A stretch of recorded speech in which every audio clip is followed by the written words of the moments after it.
एक शांत घाटी में, जहां झरने की मधुर ध्वनि पत्थरों से टकराती थी, रहती थी एक माँ, किरण।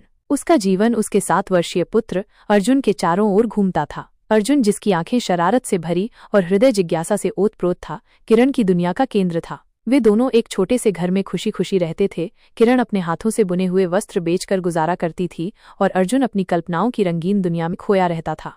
एक सर्द सुबह अर्जुन ने किरण को एक अजीब सा पौधा दिखाया जो उन्हें जंगल में मिला था। उसके चमकीले लाल जामुन आकर्षक लग रहे थे।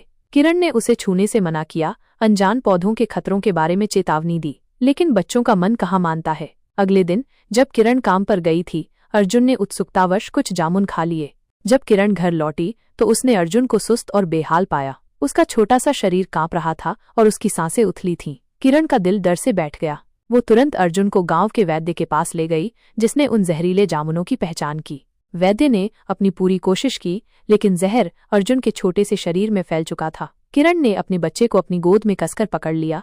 उसकी आंखों से आंसू लगातार बह रहे थे। उसने भगवान से प्रार्थना की, मन्नतें मांगी, अपनी सारी खुशियां अपने बच्चे के जीवन के बदले देने को तैयार थी। अर्जुन धीरे धीरे कमजोर होता गया। उसकी शरारती आंखें अब धुंधली पड़ गई थीं और उसकी मीठी आवाज खामोश हो गई थी। किरण हर पल उसके साथ रही, उसे कहानियां सुनाती रही, उसके माथे पर प्यार से सहलाती रही, मानो अपने प्यार से वो मौत को भी हरा देगी। एक रात जब चांद बादलों के पीछे छिप गया था, अर्जुन ने अपनी माँ की ओर देखा। उसके होंठ धीरे से मुस्कुराए, फिर उसकी आंखें हमेशा के लिए बंद हो गईं। किरण ने अपने बच्चे को अपनी छाती से चिपका लिया और एक चीख निकली जो पूरी घाटी में गूंज उठी।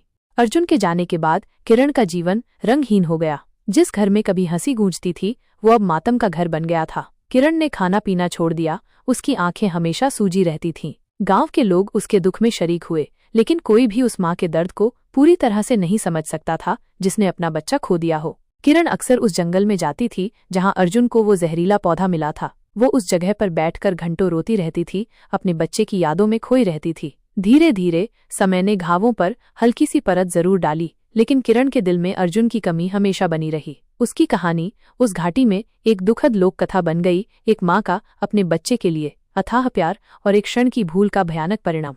लेकिन कहानी यहीं खत्म नहीं होती। किरण उस दुख को सह नहीं पाई। अर्जुन की यादें धीरे धीरे उसके मन पर हावी होती गईं। वो अक्सर खाली हवा से बातें करती, अर्जुन को पुकारती और उस जहरीले पौधे के पास जाकर घंटों बैठी रहती। उसकी मानसिक स्थिति बिगड़ती चली गई और अंततः उस माँ का दिल हमेशा के लिए टूट गया जिसने अपने प्यारे बच्चे को खो दिया था। वो गुमसुम और अकेली रह गई, अपनी जागता शोक गीत। ये क्या आप लोगों ने माँ और बेटे की इतनी दुखद कहानी सुनने के बाद भी चैनल को लाइक और सब्सक्राइब नहीं किया?